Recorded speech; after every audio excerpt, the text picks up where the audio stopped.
GST में एक rule है, रूल 86A।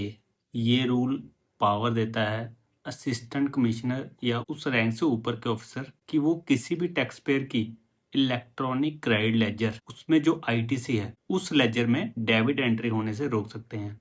इजी भाषा में समझे तो इसका मतलब है कि वो आपकी इलेक्ट्रॉनिक क्रेडिट लेजर को ब्लॉक कर सकते हैं।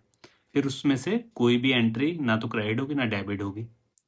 अब इस रूल का क्या इफेक्ट है मैं आपको बताता हूँ कि जब भी कोई केस लगता है जीएसटी में, कोई 7344A या फिर कोई आपका सर्च हुआ है या कोई आपकी इंस्पेक्शन हुई है, तो इन सब केसेस में जो ऑफिसर है वो कई बार आपकी इलेक्ट्रॉनिक क्रेडिट लेजर को ब्लॉक कर देते हैं, ताकि आप कोई भी इनएलिजिबल आईटीसी न क्लेम कर पाओ और ना ही आप उस आईटीसी को यूज कर सको जो कि आपके पास इलेक्ट्रॉनिक क्रेडिट लेजर में ऑलरेडी पड़ा हुआ है।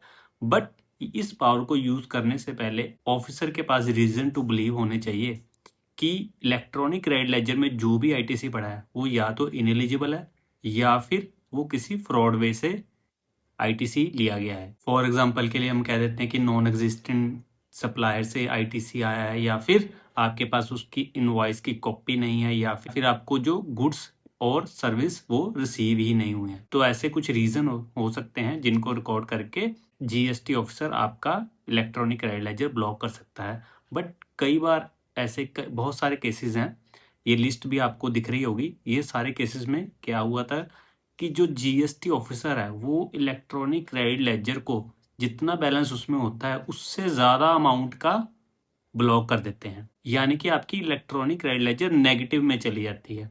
ऐसा क्यों होता है कि उनको तो ये लगता है कि अगर आपकी कोई सर्च या इंस्पेक्शन हुई है या आपकी कोई 7374 का आपका केस कोई चल रहा है डिपार्टमेंट ने, तो उनको लगता है कि आप बाहर से आईटीसी और एक्यूमुलेट कर लोगे अपनी इलेक्ट्रॉनिक क्रेडिट लेजर में और उस आईटीसी से आप अपनी डिमांड रीपे कर दोगे। तो इन सभी केसेस में कोर्ट ने यही डिसाइड किया है कि आप जो है इलेक्ट्रॉनिक क्रेडिट लेजर में उतना ही बैलेंस को ब्लॉक कर सकते हो जितना कि आपके पास सफिशिएंट ग्राउंड है। आप जो इलेक्ट्रॉनिक क्रेडिट लेजर में बैलेंस है उससे ज्यादा का बैलेंस को नेगेटिव नहीं कर सकते।